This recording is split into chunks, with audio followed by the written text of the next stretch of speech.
20 বছর আগের 1 লাখ টাকা দিয়ে জমি কেনা যেত, আজ একটা ল্যাপটপ কিনতেও আপনাকে দুবার ভাবতে হয়, কারণ মুদ্রাস্ফীতি আপনার টাকার ক্রয় ক্ষমতা গিলে খাচ্ছে। বিপদের সেরা বন্ধু হলো সোনা। এটি গ্লোবাল কারেন্সি, যা মুহূর্তেই ক্যাশ করা যায়। সোনা আপনাকে ধনী বানাবে না, শুধু গরিব হওয়া থেকে বাঁচাবে।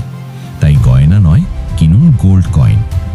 অন্যদিকে 92% কোটিপতি ধনী হয়েছেন জমি দিয়ে, কারণ জমি আপনাকে লিভারেজ দেয়।